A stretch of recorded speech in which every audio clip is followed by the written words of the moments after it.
I hope all is progressing well. Welcome to Esloaynn Editing. We're going to review a bit of an article on Unit 8200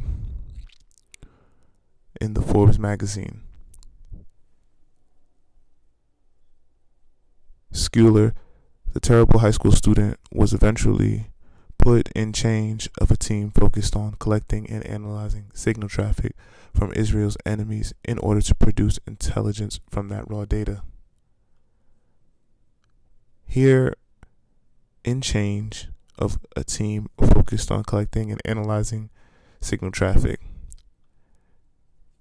I noticed this can be in charge because of the flowing context. Schuler eventually becomes in charge of teams. And in change can be effective by a stretch, though in the overall context may misconstrue the meaning, but it can be effective in change, so in transformation of a team, as though Schuler is becoming a part of a team process that's focused on collecting and analyzing signal traffic. A bit of a stretch, because in charge is extremely simple, as the rest of the flow of this context is simpler than to randomly put in change of a team focused on collecting and analyzing.